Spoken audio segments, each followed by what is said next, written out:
times we read these descriptions and advice from Srila Prabhupada, chant Hare Krishna and, you know, everything will be solved.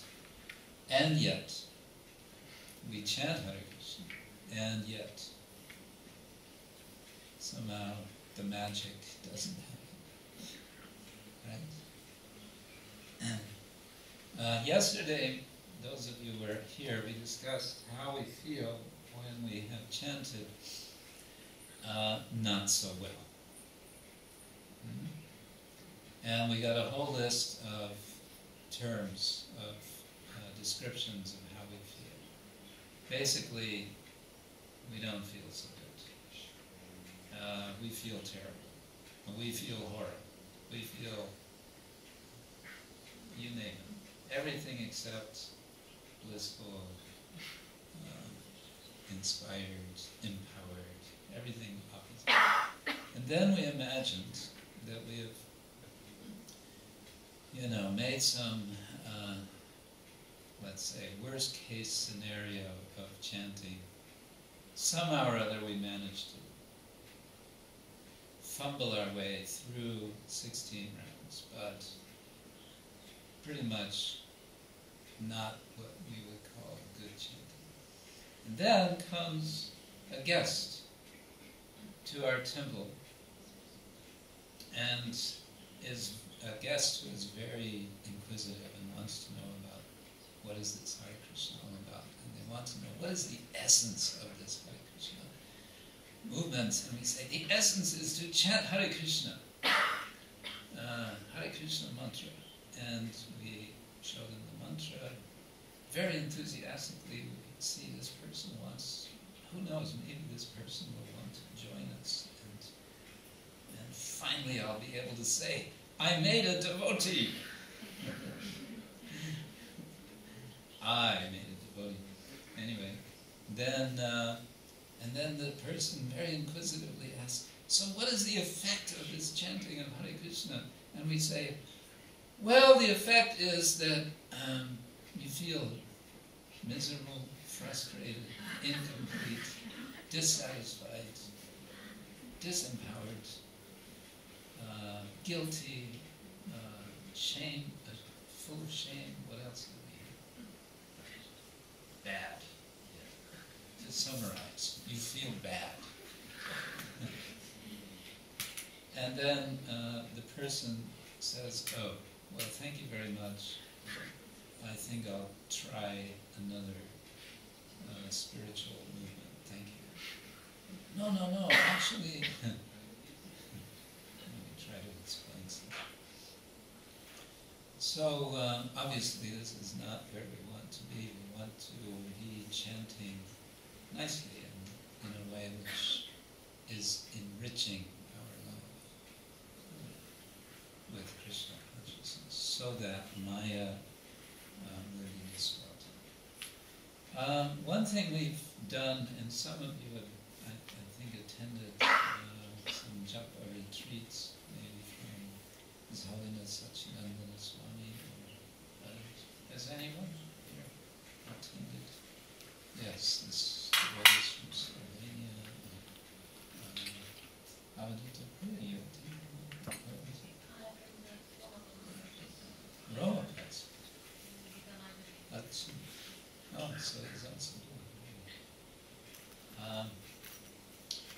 So one thing that we do, and one way to do this is if we all had notebooks, we can first reflect on this, but I think we'll just do it as a group. Presumably you've all done some chanting of Hare Krishna this morning, japa, yes?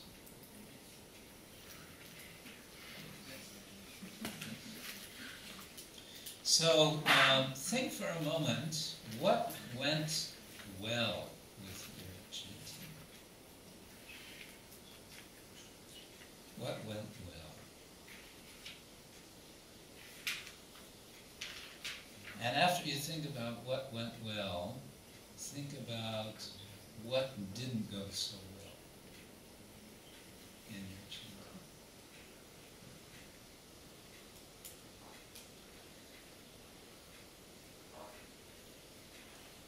said we could make a note of this. This can be helpful so to kind of clear the mind. I think there's nothing quite like writing for focusing the mind. That was even said by the ancient Roman cynic. One of the best ways to focus the mind is to write. And then, third thing you can think of is, what could I improve? Or how could I improve chanting?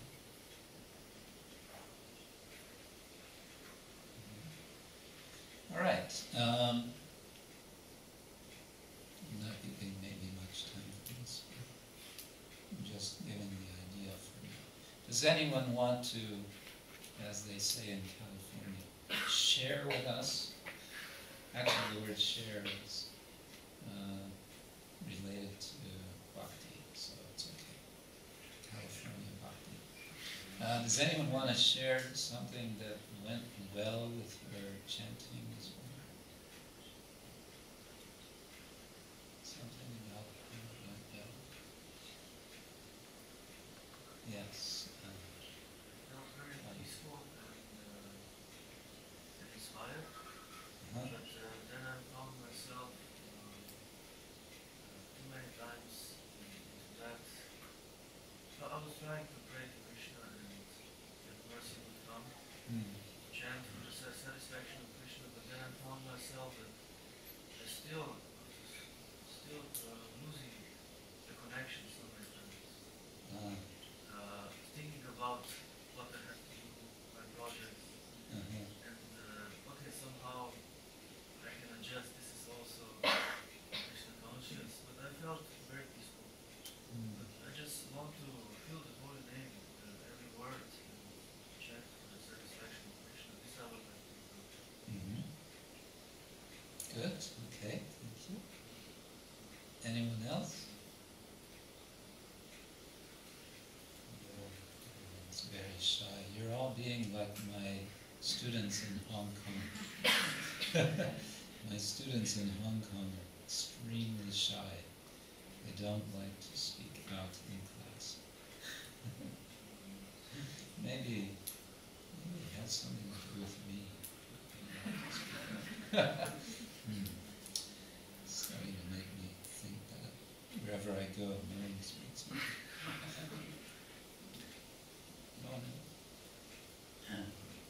I guess my part to set it